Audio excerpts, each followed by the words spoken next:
Darrell, it's been almost 9 months. We've got the biggest restrictor plate since DW won the Daytona 500, and they are fast. Reach up there and pull those belts tight one more time. All right, drivers. Mr. Edwards, Mr. Harvick, y'all be nice now. Hold them down. Hold them down. Wait on the flagman. Wait on the flagman.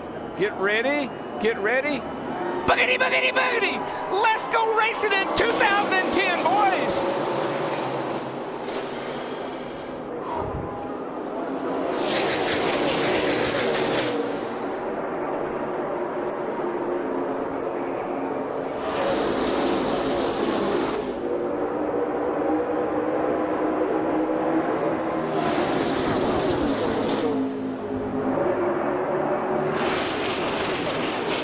In the backstretch, Edwards edges ahead.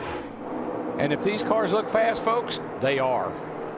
These babies will be hitting 193, 195 mile an hour in a tight draft.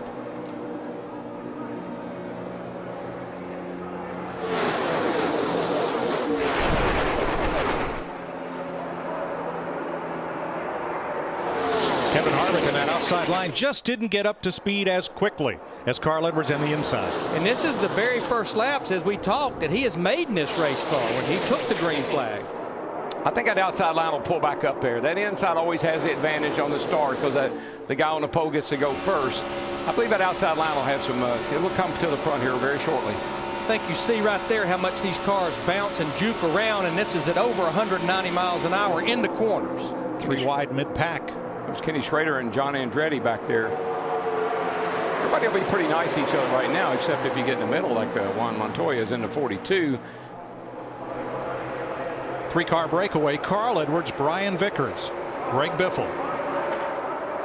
That's the good thing, though, about this bigger carburetor restrictor plate. You can pull back, but Montoya in that white 42 car, he has no help in the middle back there. Everybody that I talked to that said they got stuck in the middle like that, it was very uncomfortable.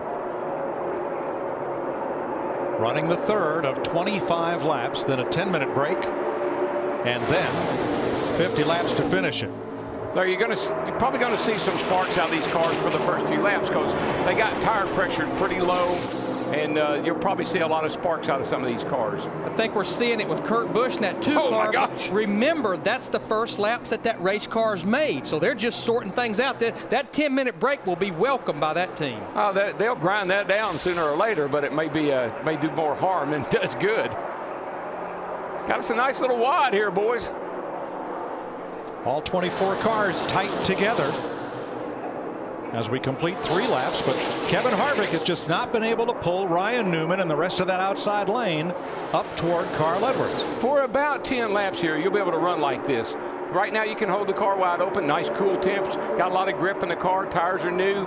As the tires go away, that's when things get hairy. You know, Darrell, I know in the pre-race that Jeff liked the Roush Fenway cars, you like the Hendrick cars, but I've been watching that 31 car right there of Jeff Burton that's running fourth as we see Jeff Gordon pushing that 11 car up through there. Remember, that 11 car is a backup car. That's Bobby Labonte in 71 backing up. I tell you, one place I think we got to keep an eye on, guys, is into turn 3. Everybody told me that these cars with the bigger plate are getting into 3, that you've actually got to lift out of the throttle a little bit to keep the car from running up the track. And that's been the direction that the wind's been blowing, so you really got to push down into turn 3.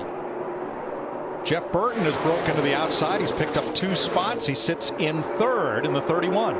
And that's the car that I was talking about. That car was driving for him good the other night in that practice session. Really was handling well, Larry. You're right.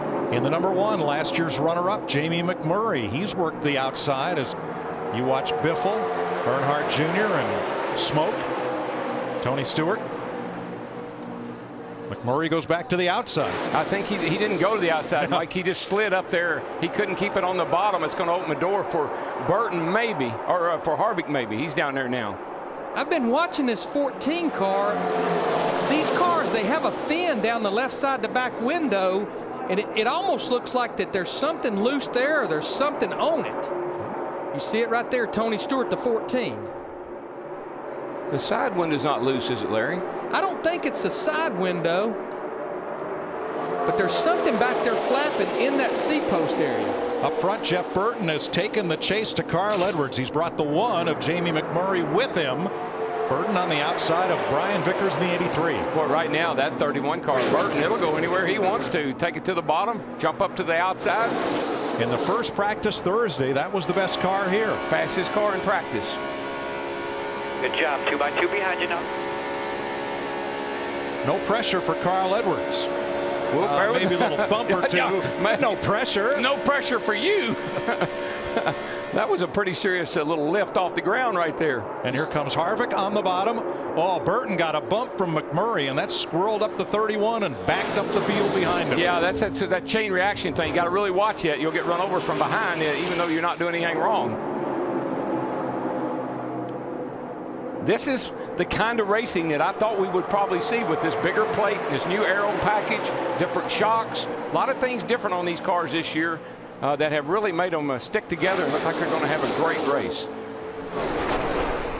3 cars have lost the draft: Juan Montoya, Bobby Labonte, and Derek Cope. So there's 21 of them lined up, from Carl Edwards back to Kyle Busch. You know, Darrell, when I see Kevin Harvick in that 29 car, you talk to him under the pace laps. That's something they do a great job. They might not have a fast car, but they have a good driving car, and he's the defending champion of this Budweiser. Well, and just think about last year, he won this race. We didn't even talk about him. He just all of a sudden came out of nowhere. Literally, on the last lap. Teammates at Roush Fenway Racing, Greg Biffle and Carl Edwards, the 2 Fords, side by side for the lead. Well, you know, Jack Krause was the owner of those 2 cars on our trackside show last night. He said, DW, they've got the new R9 engine in these cars down here for these preliminary events. He felt like they had made a lot of progress. The restrictor plate program was pretty strong. Behind Edwards, Kevin Harvick, who last year started 27th and led only 1 lap, the last one. Tell you another car that's becoming a player, started pretty deep in the field, is that 48 car, Jimmy Johnson. He started 16th, and he's up there already in the top 5 in the 8 laps we've run. To steal one of your favorite phrases, he just quietly works his way up there. Well, and I'll tell you, somebody else that quietly followed him was Casey Kane in that 9. He started back in the 19th spot. We're riding with Jimmy Johnson here, who's in 4th. There is Kane, whose Budweiser car is a Ford this year.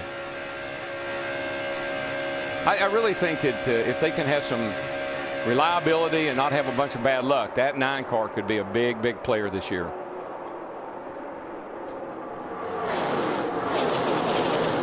At the front, Carl Edwards. At the back of this draft, and in danger of losing touch with the leaders, is Kyle Busch. Steve, what's up? Mike, he just told crew chief Dave Rogers, he says, I'm turning 8,800 RPM. I think we have the wrong gear in it.